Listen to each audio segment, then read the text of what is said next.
Good evening. Welcome to News from Neptune for Friday, July 27th. Since 1990, this program has been a weekly hour of spontaneous and unrehearsed commentary on the news of the week and its coverage by the media.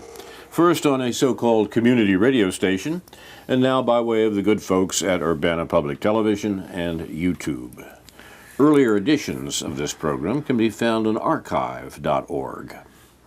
Our name, News from Neptune, comes from Noam Chomsky, who says that the U.S. media either repeat the same conventional doctrines everybody is saying, or else you say something true, and it will sound like it's from Neptune.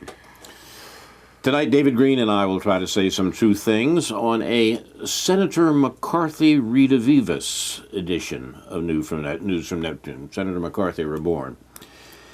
On February 9th, 1950, during a speech in Wheeling, West Virginia, Senator Joseph McCarthy, a Republican from Wisconsin, claims that he has a list with the names of over 200 members of the Department of State that are, quote, known communists, close quote.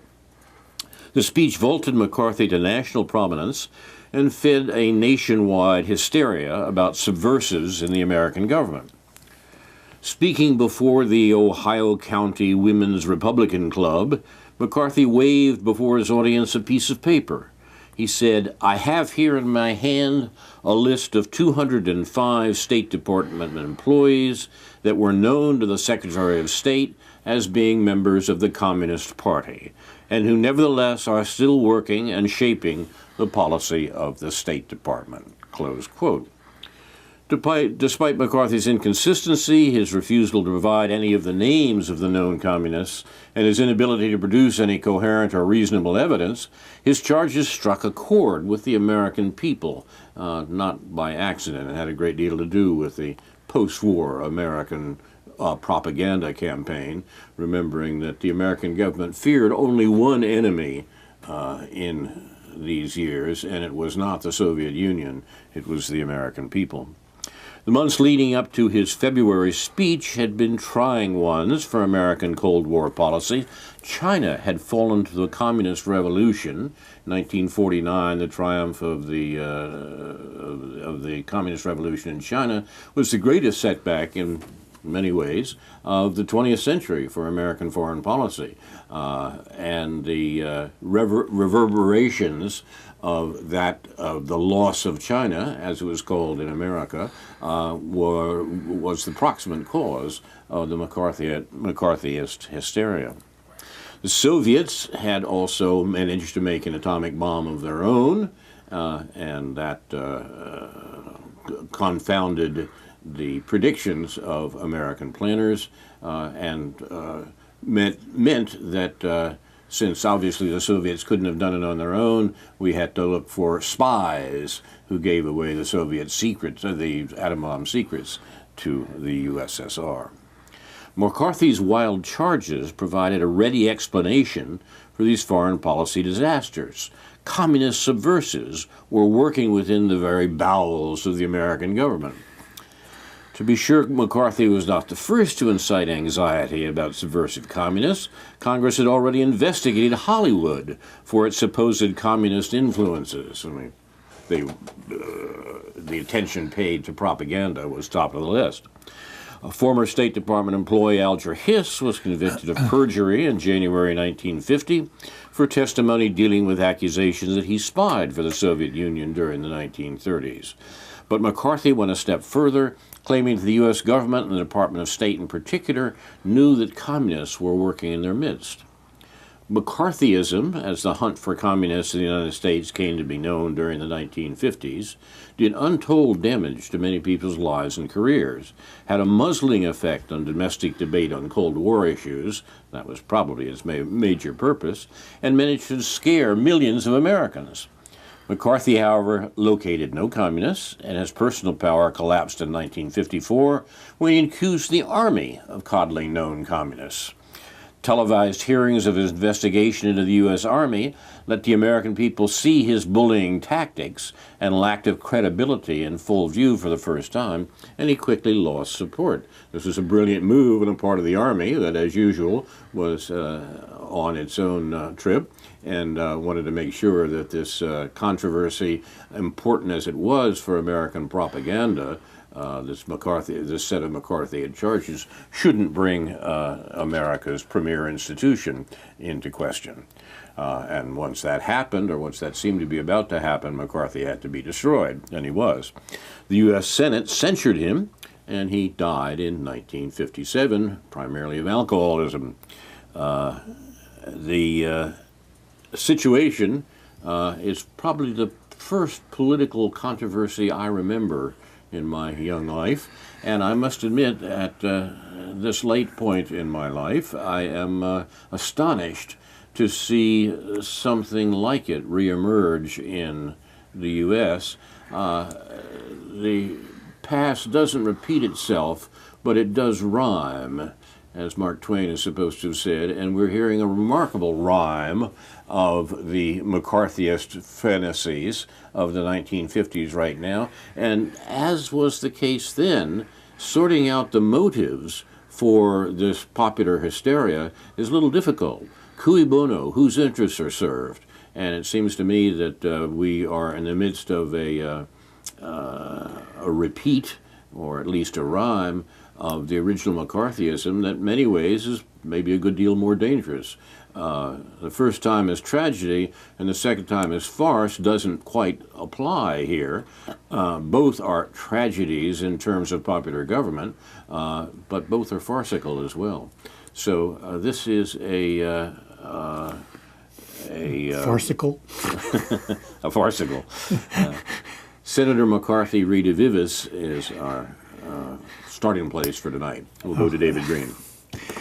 Well, I guess the ironic relationship between Donald Trump and Joseph McCarthy would be, of course, Roy Cohn, one of McCarthy's most vicious lieutenants. Another who was just one of the worst of the sort of predatory class of Washington lawyers, I guess. I guess Cohn was a lawyer, a kind of fixer, somebody who stirred up trouble for many decades after McCarthy died. Another one of people that reminds me of Roy Cohn and other sleazy people is a lawyer who first came to prominence during the Clinton years, Lanny Davis. Does that name ring a bell with you? He popped up in the news the last couple of days as, I think, on the McCarthyite side of things. I mean, Lanny Davis just was the sleaziest of the sleazies in defending the Clintons and anything they did, and all the way through Hillary's, after the Clinton White House. And so when his name pops up, it's bad news. You know that there's fixing going on, there's a lack of ethics going on, and this is the kind of people that the Democratic Party has gotten mixed up since the Clinton era, if not before then, but certainly since then. Where to go from here? I was going to mention, for whatever reason, we referred to the Soviet Union.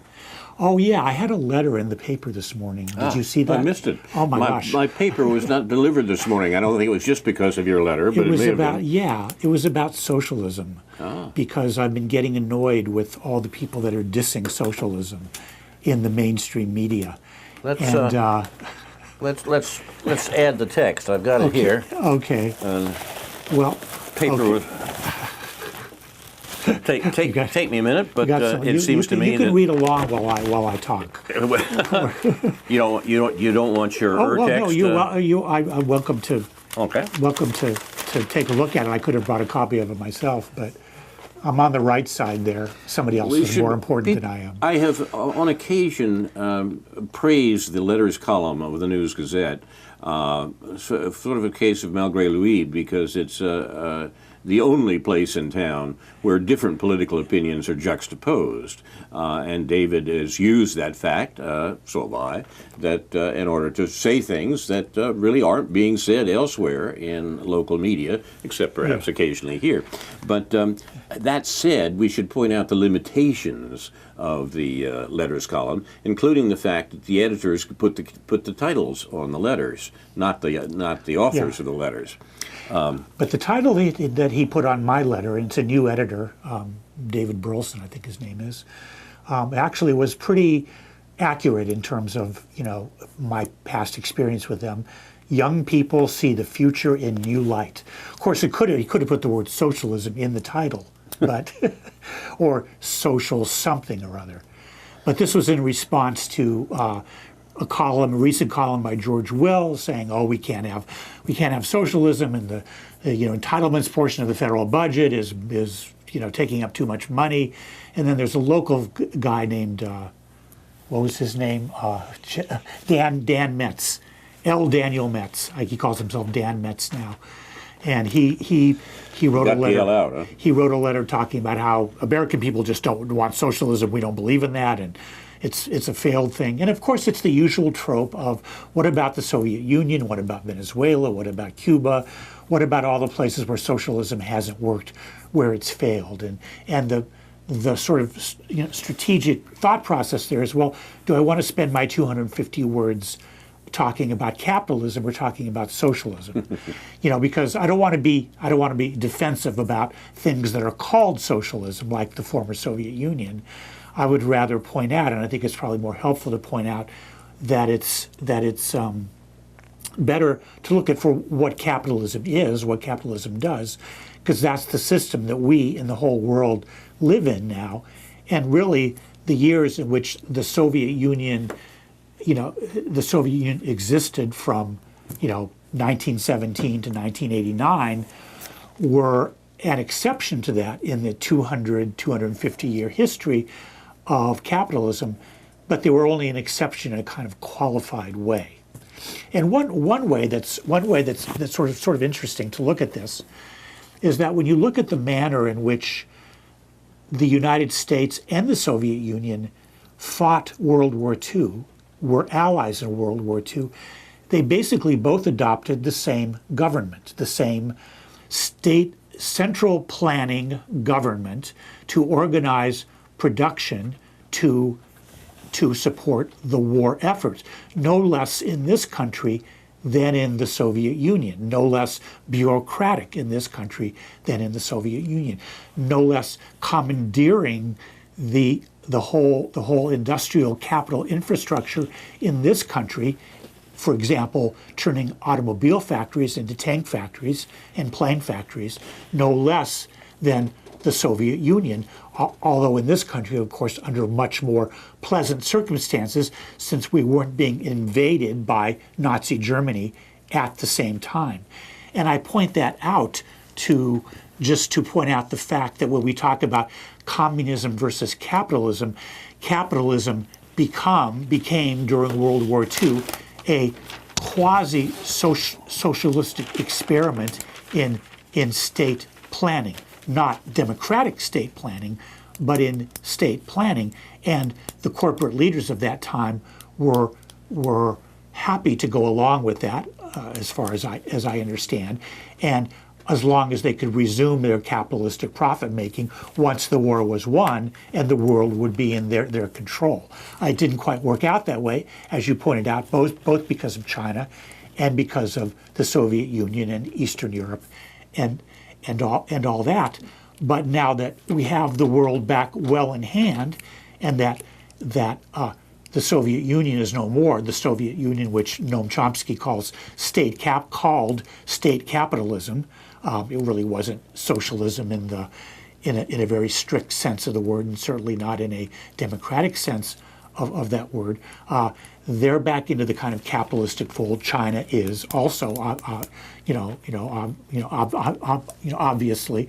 So So here we are still talking about socialism and capitalism in the context of the fact that younger people now are looking, people like the Jacobin writers and the DSA and so forth are looking for what the history of this is. I would refer to a column in Counterpunch this morning. The political theorist Andrew Levine, I think, does a fairly good, in his own way, summary overview of how to think about socialism, democratic socialism, Bernie Sanders, how he fits in with that, how he doesn't fit in with all that, and just where we go from here. Your letter begins, the performances of Bernie Sanders in 2016 and Alexandria Ocasio-Cortez recently continue a rich 200-year-old discussion regarding social democratic and socialist agendas. However, these modest events arouse consternation and condescension from George Will and letter writer Dan Metz. Young people with sensible quasi-socialist ideas, for example, government in a rich and supposedly democratic society can and should provide a basic standard of living, health care, and education for all citizens, need to be set straight. What about the Soviet Union? Coherence is in short supply. Metz asks, quote, in a country where individualism is valued and freedom is a tradition, who could embrace a guaranteed government income for every person, universal government health care, and the rest of the depressing, failed socialist liberal platform? Close quote. Who indeed? Leave aside the contradictions of individualism and freedom in relation to the American historical propensity for indigenous genocide, slavery, discrimination, mass incarceration, violent repression of labor unions, and global domination by subversion and violence. 1 million killed in Iraq for a lie? Oops, we're good. Capitalism necessarily exploits the working class to the level of destitution, the environment to the level of destruction. It promotes radical inequality, endemic financial crises, and chronic global conflagrations based on its relentless need for increased profits, cheap labor and resources, and infinite compound growth. It flirts with nuclear war and catastrophic climate change, meanwhile making a mockery of democracy. Thus, many young people see their political future in the broad context of class struggles for social and environmental justice. Go figure. So you think these young people are being more reasonable than columnists did? I'm smiling at your Shakespearean reading, Hey, not the content of what I wrote. It's a dramatic text. Yeah, important. yeah. Well, it's still. I mean, it's hard to know where to start. But we're dealing with hardcore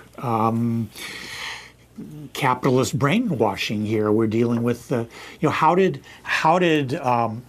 after we won the war with the Soviet Union, mostly because of the Soviet Union, which, as you point out regularly on this program, defeated Nazi Germany with the great cost of human life.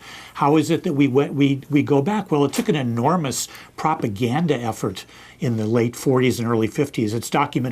It's partly documented in a book called "Selling Free Enterprise." I think the name of the author was Elizabeth Fonis Wolf. Oh yes, that's right. And which talking about how our government and our corporations just got busy, making sure that Americans wouldn't learn the wrong lessons, whatever those might be, from the manner in which World War II had been fought with this kind of quasi-socialist.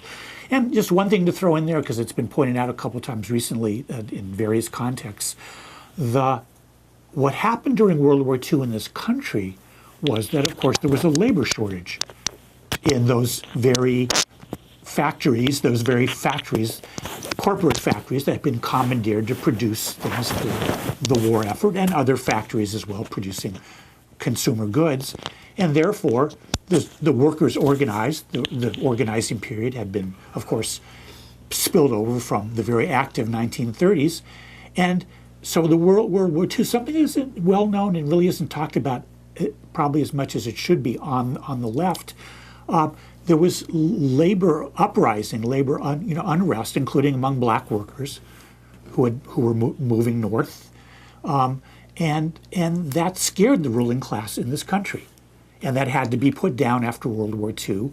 The Taft-Hartley Act in 1947 was part of that, but just this ongoing propaganda campaign and a shift into suburbanation, consumerism, and all the things, this kind of manufacturing of a new consuming middle class that really undermined the kind of fighting spirit that you had in the 1930s and through World War II, fighting spirit not just in the military sense, but in the political sense.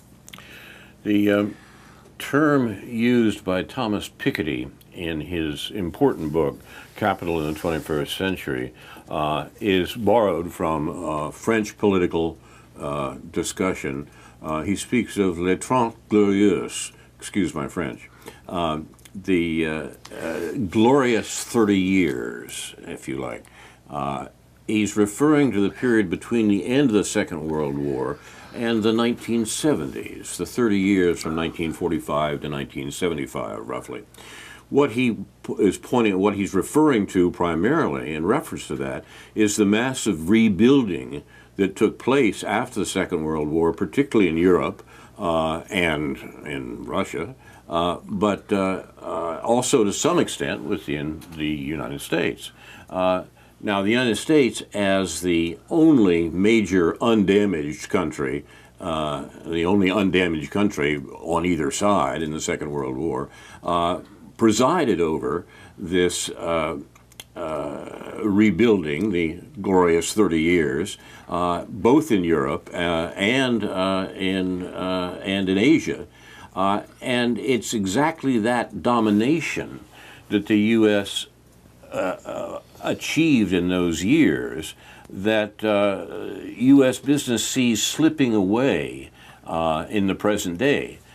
In fact, the last 40 years of American political society, the period of neoliberalism, has been an attempt to maintain that dominance that the U.S. had of the world economy at the end of the Second World War. It was pointed out by major thinkers of the time that the U.S. had 50% of the world's wealth at the end of the Second World War and 5% of the world's population.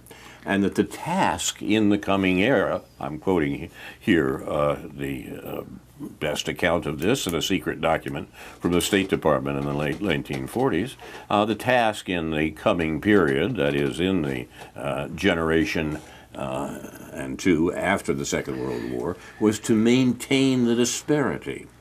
And a good deal of American politics, particularly American worldwide politics, in those years can be read off from that.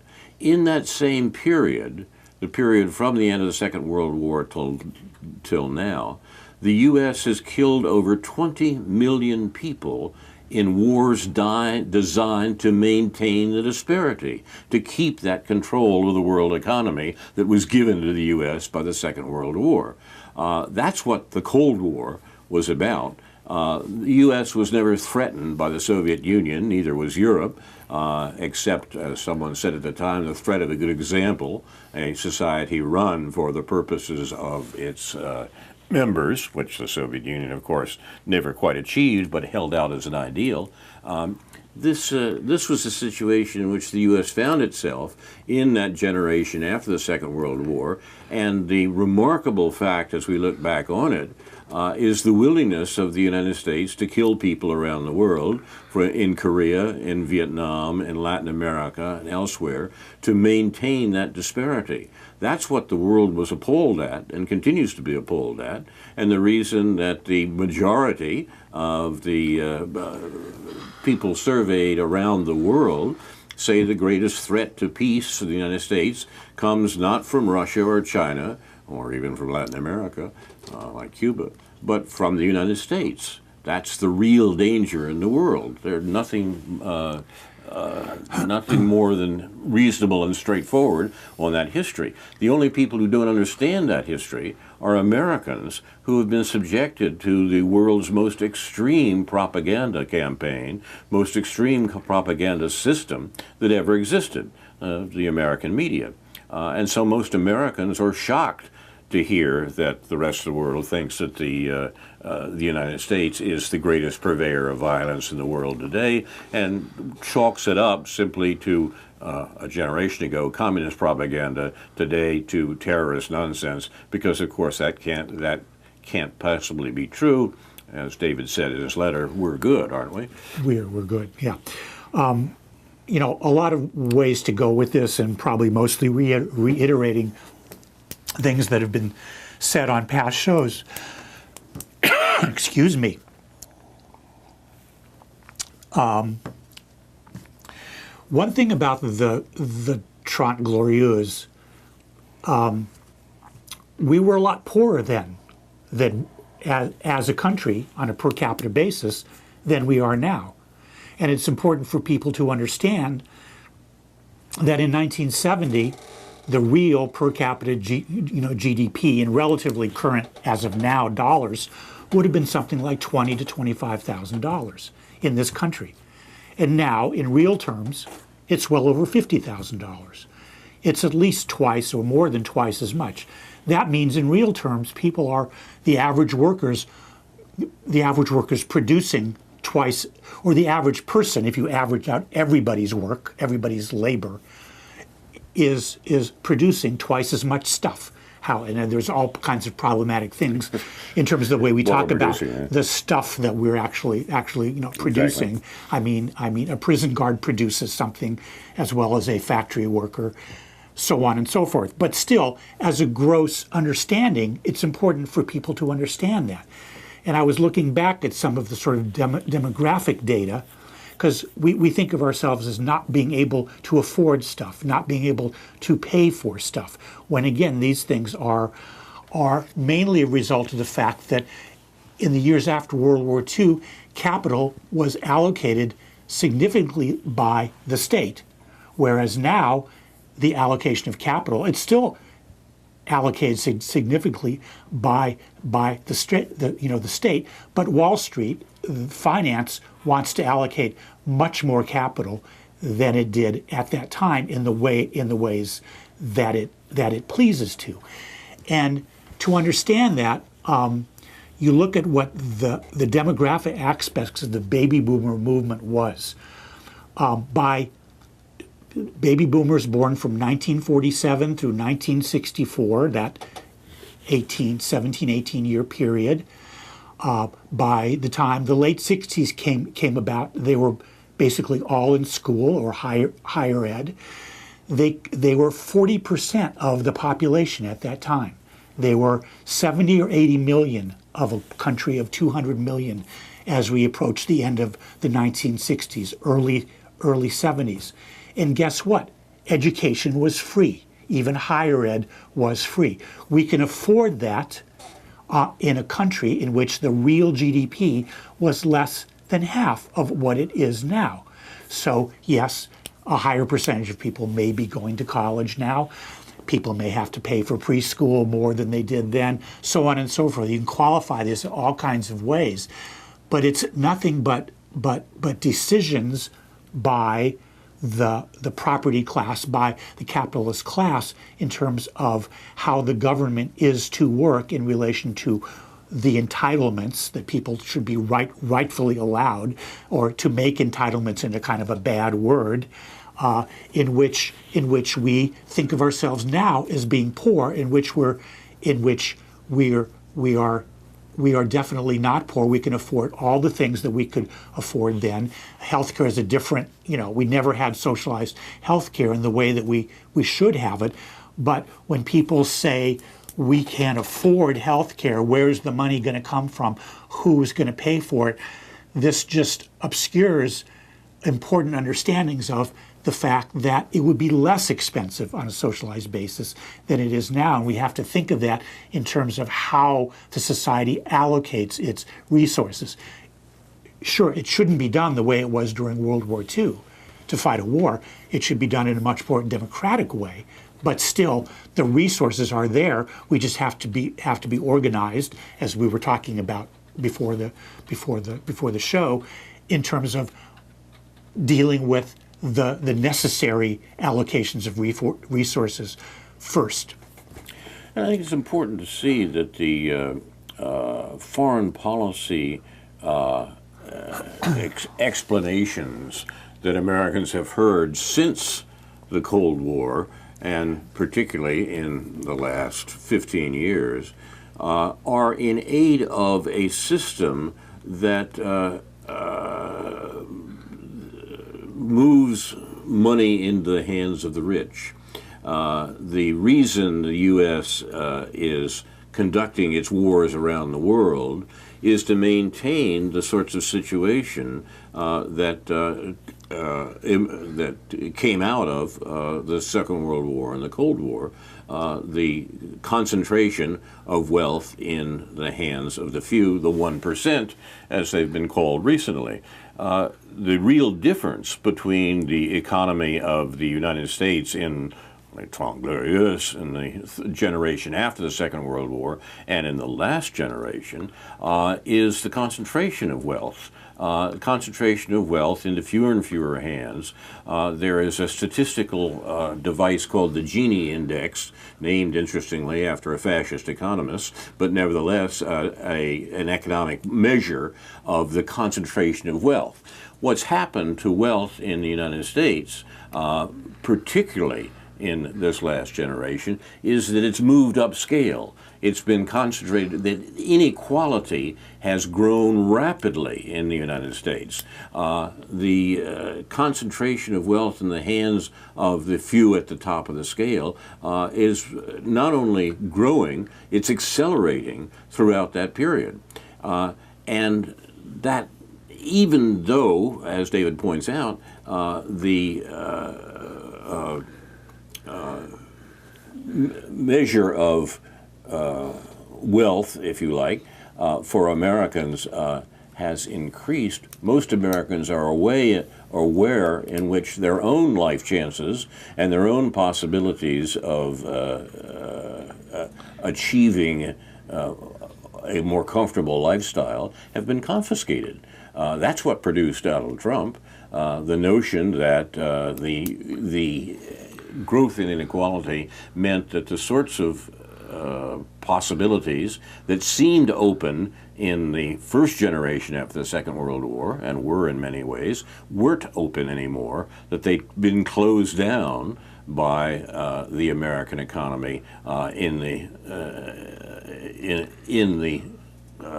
last generation. That was right. It was true. It was happening, and we're not out of it yet. Yeah, and what the key data, or the key sort of statistic that Piketty points to, or one of them anyway, has to do with the ratio between wealth and income. During those years after World War II, the ratio between wealth and income was like 2 to 1. In other words, the capital stock was lower in relation to the productive capacities of that stock. Now we talk about a ratio of something like 5 to 1. We have enormous wealth, and what Piketty points out is that the existence of this enormous wealth creates risk. It creates instability. It creates financial crises. We, as well as increasing economic inequality in relation to income. Most people live off their income. Most people's wealth is really trivial in terms of their belongings, their houses, their cars, and so forth.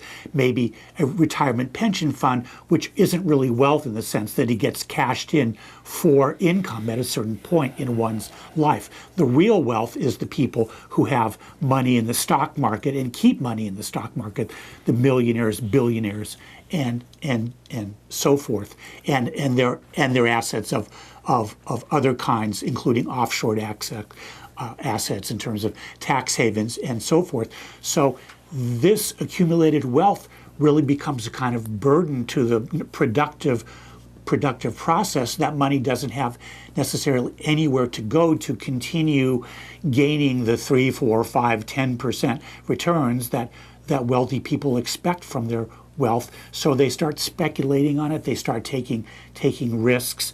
And even you read in the paper this morning that Facebook stock is down 20%. I mean, over $100 billion of wealth, which was really only wealth on paper, quote unquote, anyway, is gone because of perceptions, because of the perceptions that people who are doing all this trading and all this buying have of what the future is. And you look at the wealthiest, we live in a strangely sort of pre-catastrophic time. You look at that and you look at what is the wealth, the wealthiest high-tech corporations, of all corporations. They're much wealthier on paper than the car companies and the steel companies and so on and so forth. Google or Alphabet, whatever it's called, Amazon, Facebook, Apple, and so forth. These are the wealthiest companies. And what is it that they produce? It's not fair to say that they don't produce anything. It's not quite fair to say that their wealth or their valuation doesn't represent something real, but it's something that people don't quite see as clearly or understand clearly. And it seems it's a little bit of a scary time in terms of how that's going to play out in terms of when the next financial crisis is going to come. But it most necessarily is going to come. I think most people say you have to be bold to sort of predict such a thing. But given the way capitalism works, has always worked, as I said in my letter, we've got endemic financial crises. And we have to realize that the war mongering that has characterized American administrations for more than a generation is bound up with this financial situation. The attempt to maintain the financial position, the economic position that the American ascendancy had at the end of the Second World War is the motive for the worldwide expansion of the American military. When the U.S. Special Operations Command, and its American death squads essentially, have operations going on in 3 out of 4 countries of the world, and when the U.S. has literally tens of thousands of troops distributed around 1,000 military bases circling primarily China and Russia, we have to understand the way in which this militarism is bound up with the economic conditions that David's been talking about. We have today from Dr. No, J.B. Nicholson, our researcher, some information which I will post on the Facebook page for News from Neptune on the use of special operation forces in Africa. Most Americans have no idea that the U.S. has troops in Africa. In fact, the U.S. has troops in all but one of the countries of Africa, and special operation forces, they're usually said to be involved in training and advising until we hear of American casualties, as we recently did in Mali. But these forces keep ending up in situations that are indistinguishable from combat, because what the U.S. is doing is patrolling the empire for the profits of the American ascendancy. The U.S. continues to expand these in the Trump administration, even while the president says that the U.S. is no longer going to be the world's policeman. It's with all the concentration on the charming Mr. Trump, it's really quite remarkable to see how the American government continues to do exactly what it was doing in the last administration and the one before that, without any real change except in the bombast that comes from the presidency. What's remarkable to me, and the thing that I wanted to suggest at the beginning of the program today, is the extent to which the Russiagate nonsense has drawn American liberals who normally we would think would want to criticize this imperial outreach of the United States, have drawn them into being its biggest defenders. And to take a case in point, Democracy Now!'s Amy Goodman is, as J.B. Nicholson says, down with Russiagate. The remarkable things that have been going on in that program recently, once the flagship of American left liberal opinion, is rather not to be believed. There was an interview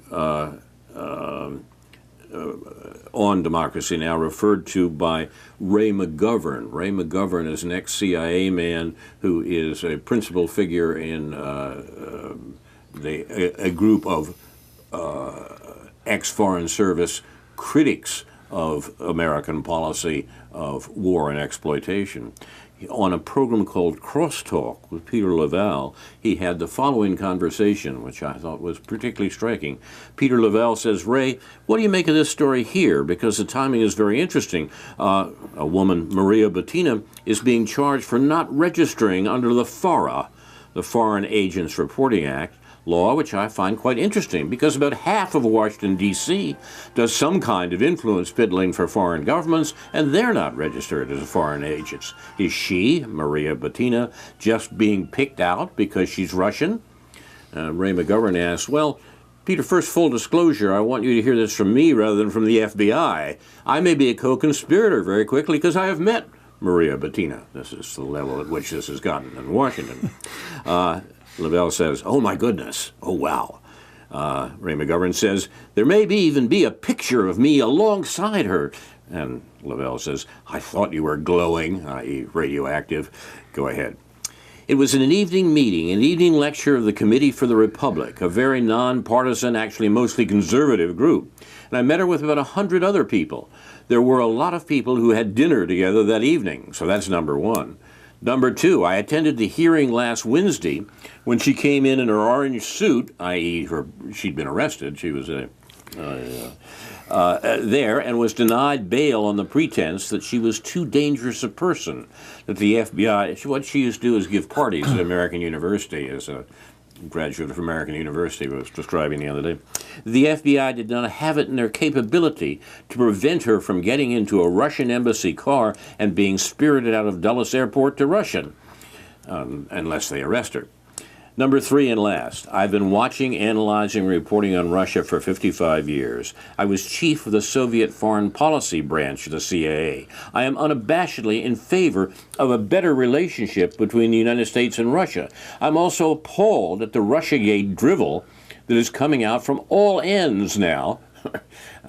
This is certainly true. I spent the morning reading a supposed Marxist mailing list, worried about the leakage to Russia. I'm also appalled at the Russiagate drivel that is coming out from all ends now, including from Amy Goodman, the doyen of Democracy Now! Just this morning on Democracy Now!, who had Greg Gordon reporting on how the NRA funneled money. The conspiracy is right there. And I have to tell you, I talked to Greg Gordon just 2 or 3 months ago personally, and he's completely drunk all the Kool-Aid about Russiagate. It's really ridiculous when Amy Goodman and Rachel Maddow cannot be distinguished from one another. And I think that's right, and I think that's what happened. And that, in some ways, is the most astonishing point of the Russiagate nonsense. For all, it's a recapitulation of more than 50 years ago and the McCarthyite stuff. What is astonishing now is it's the Democrats and the self-described liberals who are pushing the Russiagate nonsense, and it is nonsense, in order to accentuate their dismay with the President of the United States. That's just remarkable. I will put one more article that seems to me to get to this, that looks to this matter, from Black Agenda Report, which has done some of the best debunking of the Russiagate nonsense that I'm aware of. And I'll put that on the Facebook page for News from Neptune as well. Nevertheless, Amy Goodman has been probably the one of the people, along with David Barsamian, most responsible for relatively popularizing Noam Chomsky. And she did an interview, apparently she did it yesterday, with Chomsky, and that was what her program this morning consisted of. And of course, this whole discourse is basically not mentioned, as far as I can tell, if I recall correctly. I wasn't expecting to find the transcript out there so fast, but obviously it was because the interview had been taped yesterday. And I think Chomsky was on for the whole program this morning. Excuse me. And he said all the things that Chomsky has been saying in his interviews about Trump, but the issue of and with criticism of the Democratic Party and so forth, and her asking him about what about Ocasio-Cortez and so on and so forth. But Chomsky he's talking about climate change. He's talking about war. He's talking about maybe about Yemen. I'm not sure. So those two parallel tracks do not meet on the Amy Goodman Show. And the interesting point is that, of course, Chomsky has been ridiculing the Russiagate nonsense from the beginning, from early on. Mm-hmm. And so you would think that given the recent predilections of Amy Goodman and Democracy Now!, that might have come up in discussion with Chomsky, but his eminence, I guess, prevented it. Well, one thing that Aaron Mate has been doing on the Real News Network, which we talked about last week, is he's been more or less going into the belly of the beast and talking to some of these journalists who are promoting in a somewhat more quote unquote respectable way the Russiagate narrative. First, Michael Isikoff, who's written a book with David Korn about all that, and then yesterday Mate interviewed a historian named Lichtman, I think, who has been writing about. He's more concerned with this interview, and Lichtman's work was more concerned with the sort of impeachable, potentially impeachable offenses that go along with Trump's payments to women to be silenced. And so that is what Aaron Mate is allowing this guy. This historian, this perfectly respectable liberal historian, I think at American University, if I recall, to sort of propagate this idea. Well, whatever that was going to happen with Russiagate, we're going to get Trump on the basis of the fact he not just paid off the porn star, but he paid off this other woman, whatever her name is, 10 years ago, 12 years ago. And he's pretty sure that, given that Clinton was impeached on similar grounds, that Trump is going to be impeached on these grounds. So that's, and Mate was allowing him to propagate this view. He was poking at it a little bit, but he was making clear by the end of it that he wasn't necessarily going along with what the potential legal and sort of criminal implications of Trump's alleged behavior. It's really making Jewish lawyers look bad, I tell you that. I mean, I don't know how Jewish culture is going to survive Michael Cohen and this other character who's rising to the surface now. It's like everywhere you look, there's a sleazy Jewish lawyer. This can't go on. The Jewish people cannot survive this.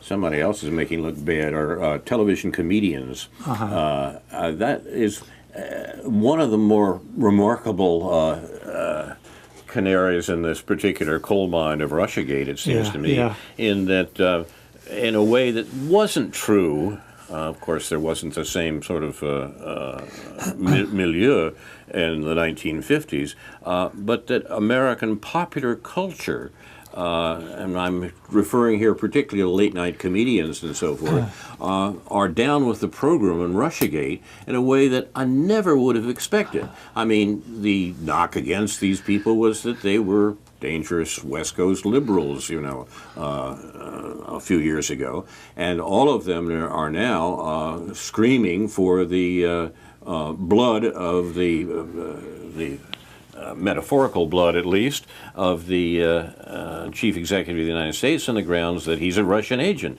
This is incredible. First of all, the charge is incredible. Secondly, the source of this sort of comment is incredible. The most remarkable one I've seen yet is the Sacha Baron Cohen, who has joined this whole Russiagate nonsense. As Dr. No says, Cohen is joining the corporate comedians whose job is Trump derangement syndrome, TDS. The whole point of this is to blame whatever is wrong on Trump. And not just on Trump, but on Trump as a Russian agent.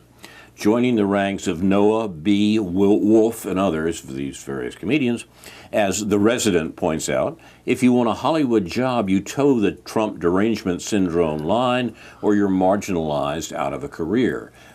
Perhaps not Hollywood as a whole, but certainly these comedy programs.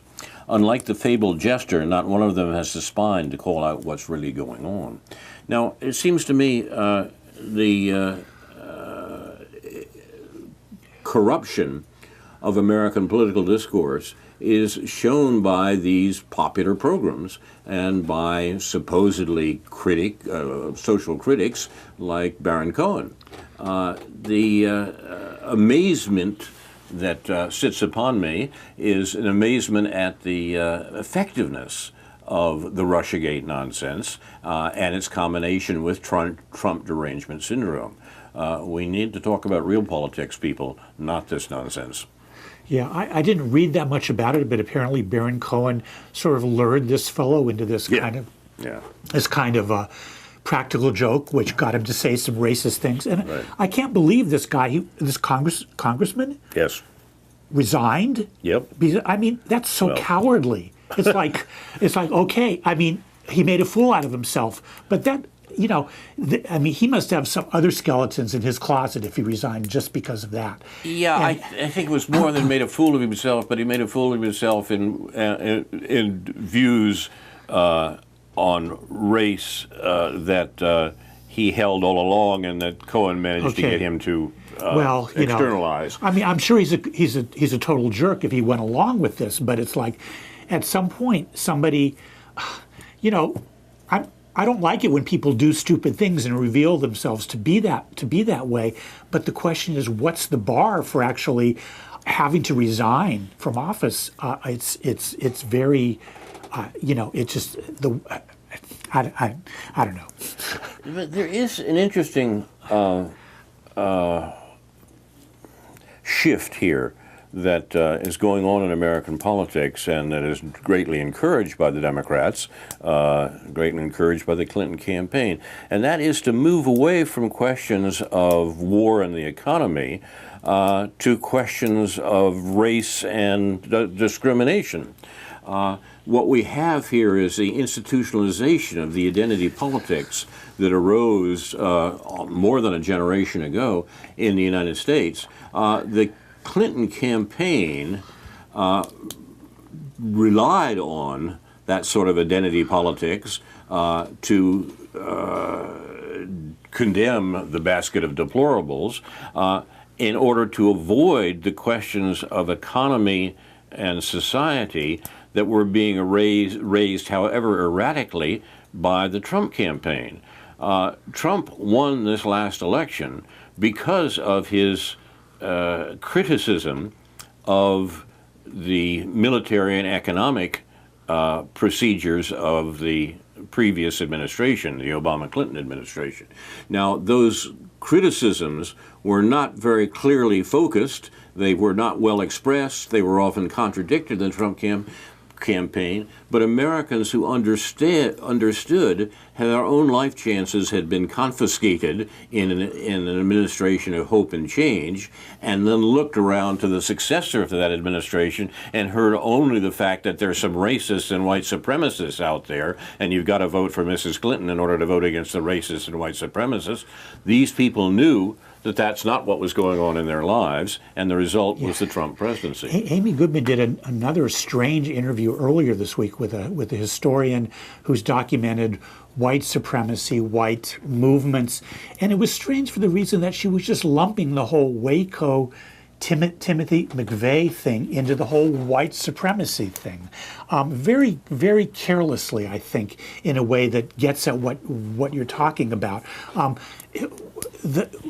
the kind of thing that makes white supremacy seen as this lever, this historical force, apart from anything else that's going on, just something that's gotten into this group of people, apart from whatever the material conditions that we should be talking about. And Amy Goodman does that repeatedly with whatever it's, the notion of white rage, which we were talking about a while back. These things keep popping up, and historians, this one I think was from the University of Chicago, just are making their bread by propagating these very decontextualized understandings of what our political context is. And the effort being made to shift the political discussion in this country away from war and the economy, where it fetched up after the Vietnam War, is a half-century enterprise that effectively successful until the collapse of the Clinton campaign. It looked like it was going to be possible to treat questions of American foreign wars as somehow bound up with American notions of race. The argument didn't work very well, but the notion that the U.S. was fighting wars around the world for profit, which grew out of the Vietnam era and led many Americans to realize that these wars were international crimes, that had to be scotched some way. And the best way to do it, in the eyes of the Democratic Party and others, was to convince people that when the U.S. made a mistake in foreign affairs, it was because of race and white supremacy. So what we have is where, when Amy Goodman interviews Noam Chomsky, it's clear that he's steering clear of this morass of concerns about Russiagate and so forth, and focusing on real issues. And it's clear that when people are talking about socialism or social democratic ideas, or even if people are debating Bernie Sanders and what good is he and what good is the Democratic Party, at least they're talking about that from a socialist point of view, which is what Paul Street was doing this morning on Counterpunch, with Andrew Levine was doing this morning on Counterpunch, and what Chomsky was doing in his interview to a certain extent. Those are the debates we should be having, as opposed to debates about Russiagate. But that's where we're at now, politically speaking. You've been watching News from Neptune for Friday, July 27th, 2018. Our program is produced and directed by Jason Liggett, Ethan Young, and Andrew Scalaroy. Our thanks for research to Dr. No, J.B. Nicholson. No's notes are found on the Facebook page for News from Neptune, along with links to some of the other articles we've mentioned tonight. Now, this is Carl Estabrook with David Green saying, Inshallah, we'll be back next week to remind you, in the words of Edward de Vere from The Tempest, what's past is prologue, what to come in yours and my discharge. In the meanwhile, confusion to our enemies, and a good night to you.